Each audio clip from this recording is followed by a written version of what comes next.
Hi, I'm Alex Pillow and welcome to Moody's Talks Risk Reframed. This is the show where we dissect, analyse and confront the challenges affecting businesses in the era of exponential risk. What risks matter? How do they compound? And why does this matter for business and functional leaders in equal measure? From data and AI to third parties and supply chain to credit risk and natural disasters, we'll be speaking with the thought leaders, authors and practitioners on how to identify, understand, mitigate and reframe the risks shaping business today. Hi Sam, welcome. How you doing? Good, thank you. Good to be here. It's not every day you get your boss on the podcast. So for those of you who don't know my day job, Sam is the governor. So no, thank you for coming in and making time for this. It's a big episode for us today because it's the first as risk reframed rather than KYC Decoded, and I'll get into that in a minute. But for those of you that don't know Sam, I should say, could you just introduce yourself, Sam, and sort of your role here at Moody's? Yeah, sure. Alex, when prompted me to introduce myself, he said, make sure you tell everyone how long you've been here, and I'm not sure that's how I should start. So I will end with that. I will start by saying that at the moment, I am the Managing Director for Strategy with a particular focus on the corporate segment, so focused on customers that are not our traditional Moody's bread and butter financial services customers. And within there, we have a particular focus on third-party risk management. And that includes things like KYC and compliance, supply chain risk, credit risk, cyber risk, climate risk, all the things that ultimately come together to impact the risk associated with doing business with someone as a third party. So that's my focus at the moment. And I have a wonderful team, Alex being part of that, who helps develop the product strategy and the market strategy and executes on that. And I'll wrap up by saying I've been here 14 years. There's pros and cons to that, but this is an exciting organization with a lot of change, and I'm particularly energized by the work we're doing in the corporate segment around third-party risk, and it feels like a new horizon for Moody's Analytics, and pretty exciting to be part of that. Yeah, I think it's interesting that the 14 years, why is it relevant? I think probably relevant in this context because Moody's has always been focused on risk, but the nature of that risk has changed, and you've seen that change sort of firsthand, certainly longer than I have been working in this space. So the topics you mentioned and the wide array of risks that we now cover at Moody's and work with clients on to try and help them spot and mitigate really ties into why we're changing from KYC Decoded on this show to risk reframed, because increasingly over the last, let's say, 12 to 18 months, the topics have wanted to go and the themes from our guests have gone from that third-party onboarding, that due diligence, again and again, and the basics of that, and even the advanced strategies of that, to what's happening further down the value chain or further up the value chain, or what happens if there's a cyber event over there? How does that affect us? What if some geopolitical event happens that we weren't even thinking about, but it now affects our bottom line and our customers and our stakeholders, and etc. So I think for us, the idea of continuing to focus purely on that third-party onboarding, or KYC as we often called it, no longer made sense when clearly the guests, the listeners, the stakeholders we work with day to day want to talk about more and want to talk about how these things come together. I think we're going to continue to have great guests come on and look at all these angles, but the big change that we are excited for in 26 is how we start to make these links between different types of risks and the different types of risk expertise that sit within your team and also other teams within Moody's. So the big question I wanted to start with is really around this phrase exponential risk. Exponential sounds big in itself, right? But it's a word we've talked to on the podcast before, and it's a word we talk about often at Moody's. But for those that maybe aren't constantly looking at that content, how would you define exponential risk, Sam? And maybe to go back to what you said earlier about the history of Moody's and starting with credit risk and financial risk and the implications of that and these new risks or these other risks that we're now reframing towards. When you think about an event occurring, whatever that event may be, it could be a cyber attack, it could be a hurricane, so something climate related, geopolitics. Those events have a ripple effect But ultimately, I don't think it matters too much as to what starts the event. But that ripple cascades through a company or an economy or a region and ultimately causes some sort of financial impact. So I do think it all comes back to the core of Moody's being the financial risk associated with an economy or a company or a country, for example. So when you think about exponential risk, to me, it's one event occurs and then it's that cascading impact. And an example that I think about often, or that I looked at recently as part of some work we were doing around supply chain risk, was the Jaguar Land Rover disruption. Was a cyber attack, I think in August this year. The short answer is it is the costliest cyber attack in UK history. It is estimated at having about an economic impact on the industry, and the UK economy generally, and the participants associated with a Jaguar Land Rover, of about $2 billion. Jaguar Land Rover reported a loss of about 500 million pounds, so about $700 million in Q3 as a result of this. So extreme financial implication. But what happened? Right, it started with a cyber attack, and that ultimately impacted production. So if you think about the impact on Jaguar Land Rover as a start, the impact on production was operational risk. Ultimately, that meant they couldn't serve their customers. They halted. Even some of their service centers were shut down, so customers couldn't contact them. They couldn't come into a service center, either physically or call someone. So there was reputational risk. Customers were expecting their vehicles to be delivered or their car to be serviced, and that was an impact. And of course, then the operational risk, the reputational risk, all of that translates into a financial impact for Jaguar Land Rover. They can't sell those cars, service the customers, collect the money, and as a result of that. So then that became a financial risk for them, and ultimately a credit risk for their credit providers. Then think about the companies associated with Jaguar Land Rover, and think specifically about their suppliers. So suppliers now weren't getting in the orders they expected to get in from Jaguar Land Rover. So now they had stock sitting in a facility that they'd expected to have shipped and been paid for. And it wasn't just the tier one suppliers, that first supplier, it was the second and third supplier. And when you start to map out that supply chain, oftentimes those second and third level suppliers are much smaller or mid-sized companies who get hit very hard when a company as big as Jaguar Land Rover stops ordering parts. Yeah. So then those suppliers then suffer financial risk as well, and oftentimes those suppliers are sitting in developing countries. That has economic impact on the locations they're in, the people they employ. So and I'm just talking about a cyber attack. I haven't even talked about climate risk or geopolitical risk.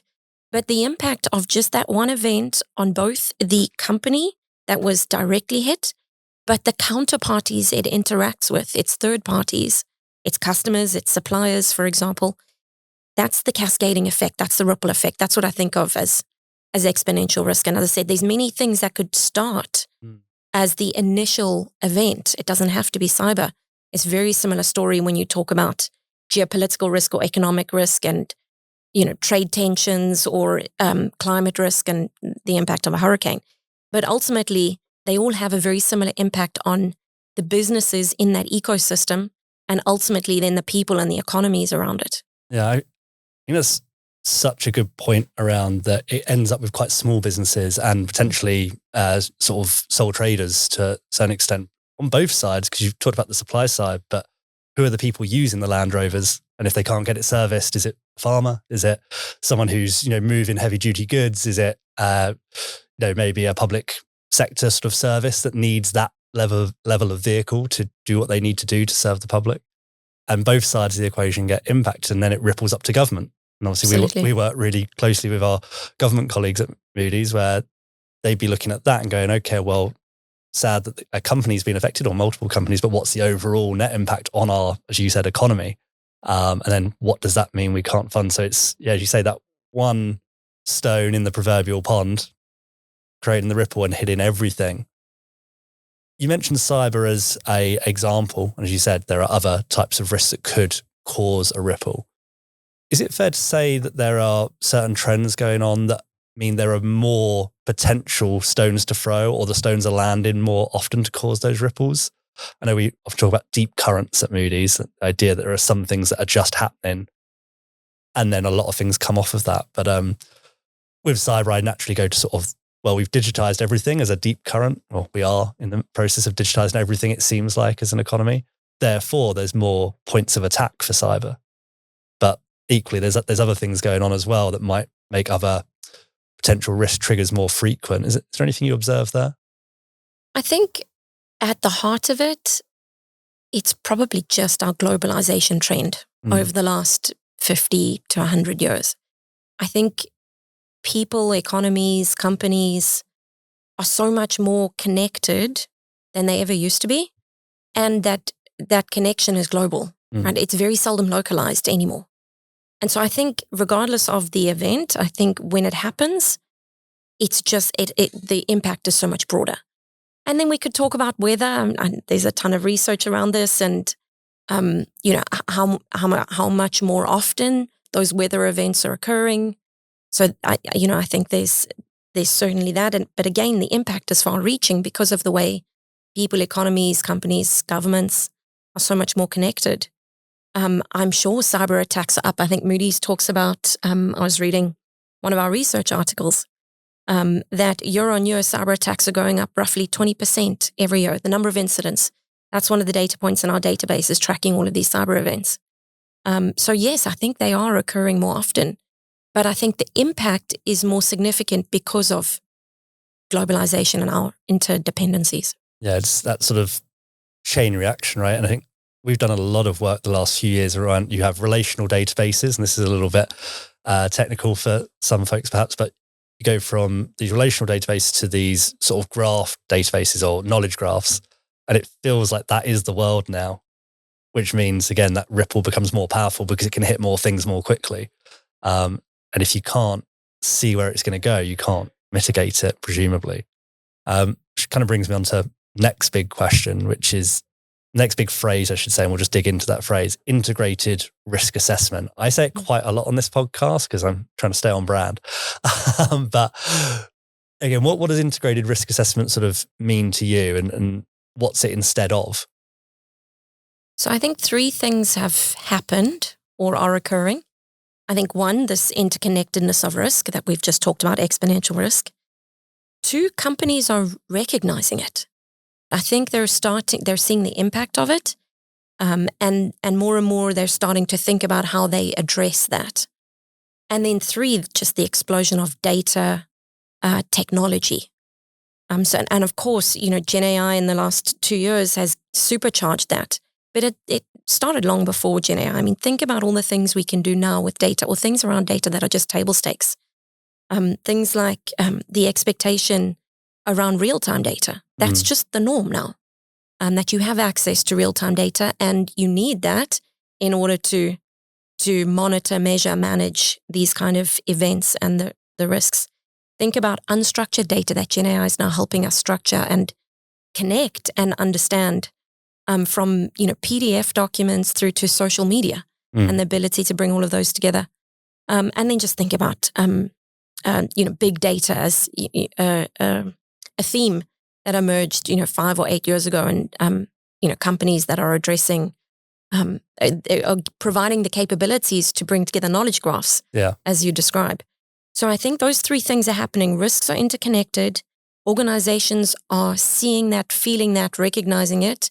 And three, we have this explosion of data capabilities that enables us to be able to now track that and do something about it. So I think that's underlying those three things mean that there is now a drive to, okay, we recognize that there's exponential risk. Now what do we do something about it? And that's this integrated risk assessment. You need the data, you need the technology to then analyze and work with that data, and then model it, right? Model, and I think more and more our customers are asking us for predictive capabilities. They don't just want to know what happened. They want to know what may happen and what should I do about it. So I think that's the concept of integrated risk assessment. It's that explosion of data capability and data that's out there, combined with the analytics and the modeling to turn it into something that's actionable and can be embedded in a day-to-day process at a company. I think that process word's key, right? Because it does feel like the data availability, the ability to govern that data and either create analytics or create models to create those analytics, that has come on leaps and bounds. It's never perfect, right? It never will be. It's always continuous improvement, but the process has to be there. So companies have to organize their risk management with those capabilities in mind. And so there's this kind of traditional approach of, well, you're the credit risk person and you're the sanction risk person and you're the cyber risk person. And maybe you guys will meet once a quarter or something to share your report. That doesn't really work anymore, but it's quite a big personnel switch or big organizational switch for companies. How do you sort of think about that siloed approach, but bring in them integrated risk assessment capability? Yeah, it's a really good point you're making. I think, historically, KYC and risk management has been, or KYC compliance risk management has been very much about controls. It's been about minimizing risk. And sometimes it's been about, ticking the box. I think, and ticking those boxes in silos, right? Where you had different departments looking at different aspects of risk, using different data sets, different methodologies or models, and then trying to somehow put it together in one board deck, for example, and try and make sense of it all. I think more and more now, the foundational data needs to be consistent across an organization and core to that decision making. So we're again talking about our customers, seeing a lot more customers demand and focus on data management across their organization. That's their foundational investment. On top of that, then they're thinking about how might they use that data, whether it's for risk management or for strategy and growth opportunities. It matters less, but they're using the same data to make consistent decisions. So I think that's the starting point, and consistency in that master data, that foundational data layer. And then I think it's bringing these teams and these people closer together through workflow tools, so software, and just ongoing collaboration and working more closely together instead of thinking about these functions around risk and, as I said, even growth and strategy and sales and marketing as independent functions that make decisions in isolation of each other. Yeah. Could you talk a little bit more about the sort of growth part of this? Because I think that's something that isn't often talked about in a risk management context. People go, as you say, we've got to do these things. Here's our checklists that we're going through, or we've met this regulation. But they often neglect to talk about what that means for a business's top line and ultimately hitting their shareholder goals as much as their risk management goals. Could you tell me what that sort of means to you or what you're seeing from customers? Yeah, so, and maybe just taking a step back before I talk about customers, our CEO, Rob Fauber, a couple of years ago, and it was probably soon after he took on the CEO role, created the tagline as part of Moody's that is decode risk, unlock opportunity. And that unlock opportunity is exactly what you're talking about. Absolutely decode risk, and that's our foundation and our history. But that part, and historically, again, companies are very much, and Moody's as well, is very much thought about protecting value. That's the risk management side of things. More and more now, we're thinking about risk and reframing risk as enabling value. How do you identify those risks, manage them more effectively and than your competitors, so that you're creating a competitive advantage? You're able to move faster. You're making faster or smarter investment decisions, and ultimately, growing shareholder value if you're listed. But so circling back to your question, I think more and more we're thinking about the opportunity side of things, that unlock opportunity. Risk is inherent in everything a company will do, but really a company's goal is to grow. And often companies also have philanthropic goals too, but they need to remain a going concern regardless. And so a going concern means managing your risks, but also continuing to be viable And that's the unlock opportunity side, in my opinion. And I think that's more and more where Moody's is focusing and thinking about its value prop in addition to just risk management. Yeah, so maybe it's not necessarily only, it often is grow top line or the revenue piece, but maybe a better way of saying it is growing your impact, right? Because those philanthropic goals, if I can pronounce that word, which I often struggle with. There's also the piece, as you say, about protecting sort of your, not just necessarily the financials, but your core, right? Your abilities, your assets, etc. Because it's all very well growing for 1 year, but you want to grow every year, and for a long, long time, or forever in theory. So if you need to get that balance right, I guess. And I think the phrase you used was competitive advantage. And on the KYC side that we've looked at the last 3-4 years on this show, we've talked about if you get your KYC and policies and process right, that might mean you can go into new markets, or it means you can launch products that maybe have higher risk because you've shown mitigation. Imagine it would be the same here if you can make sure you've got the right cyber risk mitigation, or you've got the right value chain risk mitigation, or you've got a better understanding of the value chain than your competitor. You probably can take on some things that others would be maybe too shy to do. Yeah, I think there's definitely a parallel here that you're drawing that's really interesting. I think once a company is able to better identify risks, they can make a decision around that. And that every company will have a different risk appetite. So with the information, you can then make an informed decision as to whether you're willing to take on that risk. Some companies inherently may be much more risk averse, have lower risk appetites than others. And that may be also industry driven, or the nature of the customers they're serving. But that risk appetite piece is very specific to each individual company. And so by being able to use that common foundation layer, use a consistent methodology, bringing teams together, identifying the risk, understanding its forward-looking implication, and the what is needed to manage for that, then the company can decide, are they going to accept that risk and move ahead with a risky decision? Are they going to insure for that risk, for example, and take some of that risk off of their books? Or are they going to stay away from it altogether?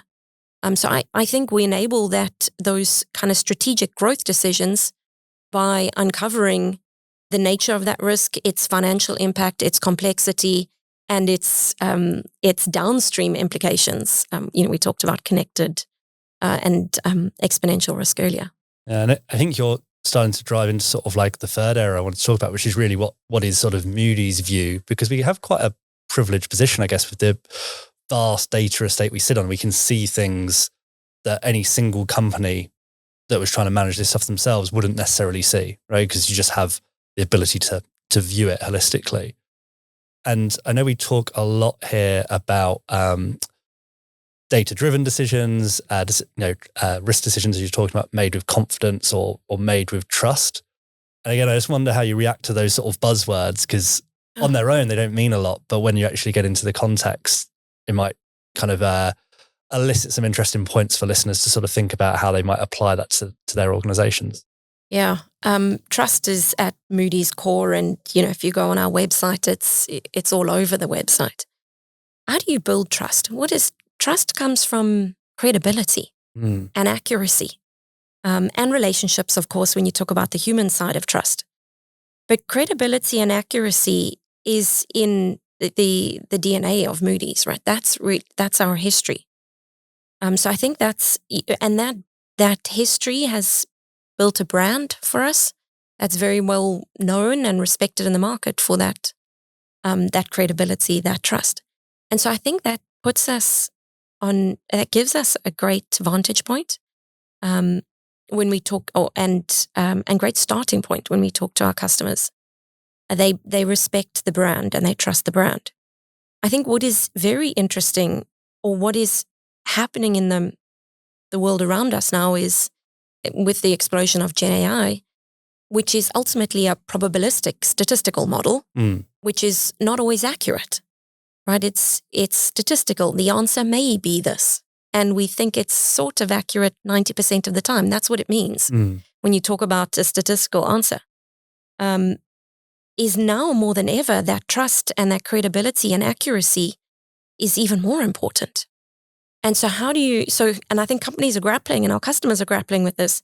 How do you leverage the power of Gen AI and the automation it brings and the speed it brings, but trust it so that you know the decisions you're making off of your foundational data that we've talked about, plus maybe some automation or a data that's sourced through Gen AI means, bring that all together and then still make a decision that you can be confident in. So that's a very interesting challenge that I think our customers are facing. We're trying to help them with at the moment. And I think Moody's has a fantastic role to play here. Is how do we use our data that has fantastic coverage, excellent quality and accuracy, and boost that with Gen AI while still maintaining that accuracy and quality. And I think that's an incredible value proposition and value add and things that our customers are coming to us and asking us to help them solve for. Yeah, I think that's really interesting, Sam, because I've got a couple of reflections that I'm having as you talk through those sort of the credibility piece and what goes behind that. One is kind of this word rigor, right? And how much is going into an analysis of any sort. And you've got years of experience and models and understanding and explainability versus I typed a prompt into this thing and I got an answer that's probably right, but probably isn't good enough when you make big decisions worth millions or billions of dollars. And the other is actually sort of a customer piece that we've been looking at with some colleagues where we looked at their overall risk management framework and what they're looking to solve for in next year and the year after that, etc. And the number one thing they're looking to manage better and look for more support on processes and insights was how to manage the risk of Gen AI, which, as you talk about, it's a tremendous tool. We 100% should be using it, and we are. As I think I read some articles on the way in today talking about what we're doing with it inside the MaxSite product. But how do you know what it's grounded on?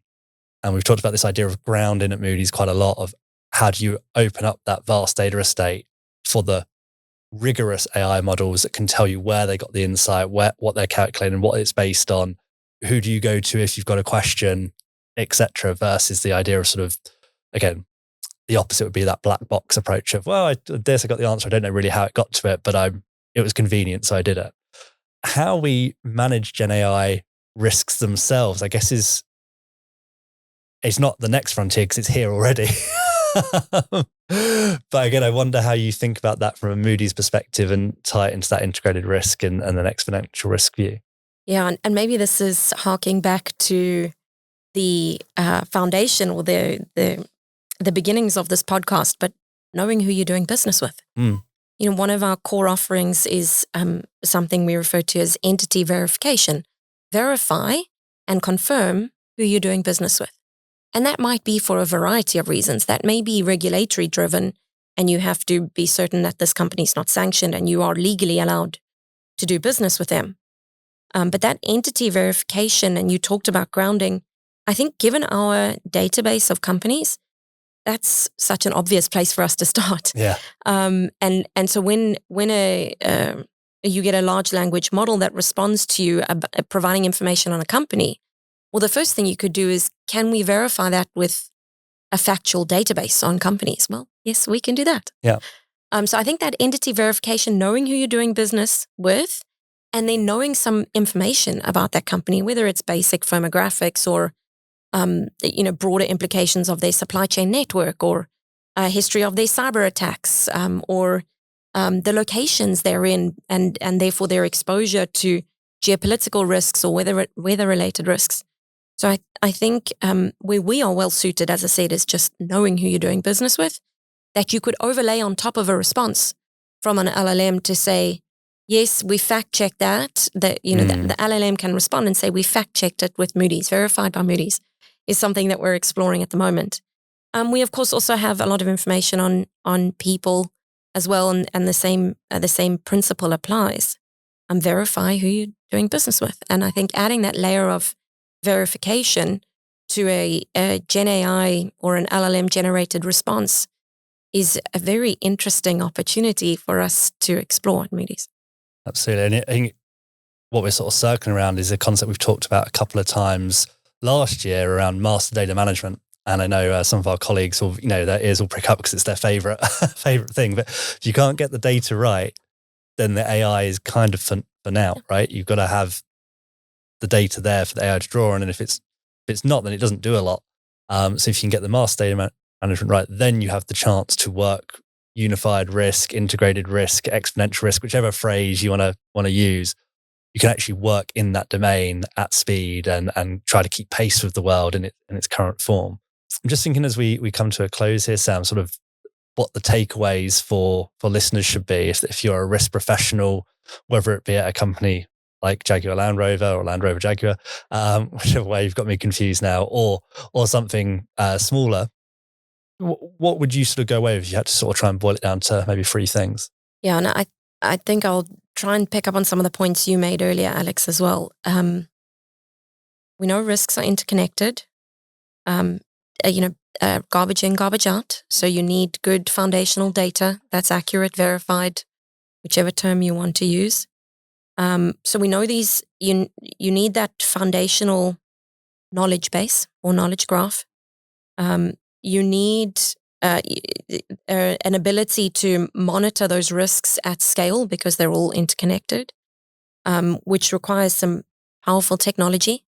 And you need to eliminate the silos in your organization. And I think that comes through, common data sets, a single source of truth, and then software or workflow tools that sit across multiple functions, but that surface insights that enable decision-making for specific use cases.